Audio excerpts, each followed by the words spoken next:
Penguin Random House Canada presents Damn Shame, a memoir of desire, defiance, and show tunes by David Pevsner, read for you by the author.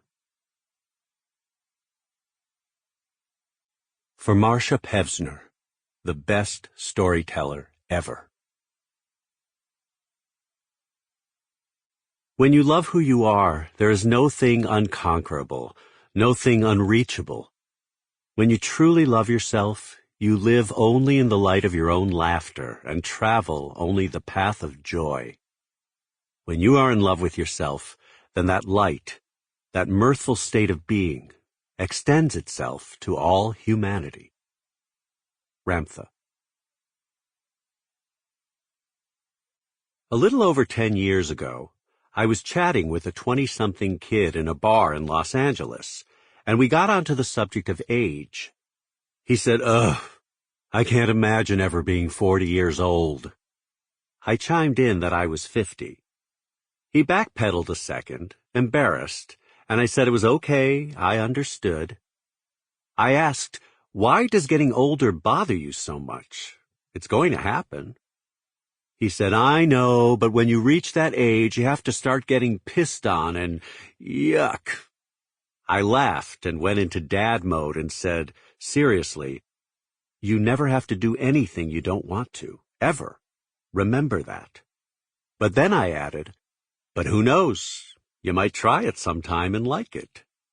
To which he gave me a look as if I just shot a puppy.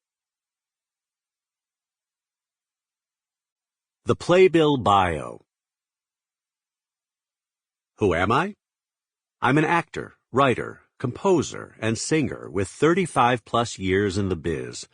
Mostly doctor roles on network TV, a little bit of Broadway, larger roles in off-Broadway hit plays and musicals, a bunch of Los Angeles and regional theater credits, a couple of one-man shows, and nice parts in mostly gay independent films. Musical comedy was my first love, so when I started writing, it was songs. The first ditties made their way into the long-running off-Broadway hit Naked Boys Singing. I've written and performed in various stage shows that are all pretty gay, though I think universally resonant about love, lust, and the search for happiness, and have strong sexual themes. This irked my mother, who told me that I needed to expand my oeuvre and write something everyone can see. As my pal Kent Gash once said, "Everyone can see them. They can pay their ducats and see them." I've also done everything outside showbiz that there is to do for money. I've had gigs as a handyman, a personal organizer, a waiter, a bartender, a Christmas decorator, a house cleaner, and more. And I mean everything. I was also a hooker. And lately what I'm known for is my erotic internet presence. I'm naked all over the net, in photos and videos, in various states of arousal and sexual activity. I'm told I'm a bit of a daddy icon, and I've become an anti-ageism, anti-body shame, pro-sex and pro-nudity advocate, or as a friend labeled me, a, quote, sexual activist. Sweet. Although this is a memoir, I wanted to include some of my lyrics because my songs are inspired by my actual life experiences. I'm not big on subtlety or the abstract. I tend to tell a story through lyrics in a direct, uncomplicated way. Much to enjoy, but not much to analyze. I call myself the king of the single entendre. However, the great thing for me about writing lyrics is they can start out of my reality, and then I get to expound and explore the fantasies I have beyond the moment. That's my way of saying that although most of the lyrics are fairly representative of my experiences, full disclosure, not every one is the absolute truth. For example, I neither met nor had sex with a vertically challenged action film superstar in my song, The Book of Lust. But it was fun to take the list of everyone I have slept with in that direction. To be honest, I have not slept with many famous people at all, so there's not much dish there. I've had the odd reality show host, porn star, Broadway chorus boy, and TV ingenue newbie, but other than that, nope. However, this book is my story told through the lens of body shame and sexuality, so there will be plenty of nudity. Mostly emotional, but as there are lots of photos, there will be cock. Yay! So I've told you who I am by telling you what I do. I'm betting you still don't know who I am. That's okay. Stick with me. I am nothing if not a genial host. And though some may think I'm a minor player in the entertainment biz, I have a pretty good story to tell. But then I believe everyone has a story to tell. We are all more than just what we do. It took years for me to figure that out. Okay, the pre-curtain bells are ringing. Here we go. House lights to half.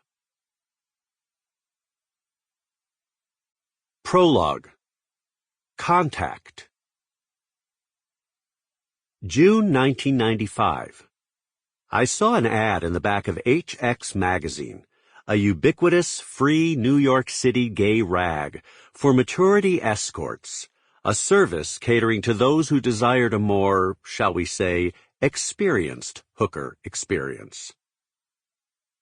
I was performing in a high-profile off-Broadway play called Party at the time, but the salary wasn't paying the bills. I was burned out on waiting tables, and I had always fantasized about being the kind of guy someone would pay money to have sex with. After transforming my former bony frame into a sculpted body with thick pecs, tight abs, and a bubbly ass, I was excited about exploring something so taboo, but also consumed with curiosity to see if I could make the grade.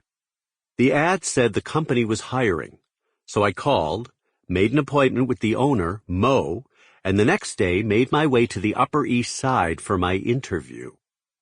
Yes, an actual interview. Like any audition, I wanted to ace it, but unlike an audition, I had no idea what to expect. I thought I knew what the stereotype escort was and what he was supposed to offer. Sex on demand, open mouth and ass, a carnal glutton with a vigorous, incessant libido and cockiness. But was that the reality? Was it something I could actually do? How does one audition for that? And what could I bring to it, being the deep-down nice Jewish boy that I was? At 36 years old, I was hardly the age one would start sex work, but the qualification was in the title, Maturity Escorts. Part of me thought I wasn't escort material, that I wasn't enough of a fantasy man to actually get remunerated for sex. But I had been aroused by the idea of it for so long that I needed to find out. I knew I had the stamina. My sex life was pretty active, and one might even say demanding. And I'd built up my physique and my confidence through daily workouts at the 23rd Street YMCA, and then the all-male gay Chelsea gym on 17th Street. But like so many gay men of my generation, the scars inflicted on us for growing up different run incredibly deep. And though we put a Band-Aid on cancer by toughening up our bodies, the change isn't always reflected beneath the skin. Despite my ongoing therapy, inside I was still that skinny, ugly Jewish kid filled with shame and nasty voices in my head about nudity, sexuality, and my fantasies. When I saw that ad, it was like a neon sign. One of those voices began egging me on, taunting me in a deep, dirty, basso profundo, sneering, "Do it. Do it." And if I didn't act on it, well, shame. It was now or never. I was anxious yet fired up about the interview, sweaty but excited as I sat in my tighty-whities in an unfussy living room on the Upper East Side, all thrift shop and IKEA, across from a heavy-set balding man with kind eyes. He offered me a cigarette, and being a pack-a-day guy at the time, I heartily accepted it as he clicked a New York Yankees lighter. Sample complete. Ready to continue?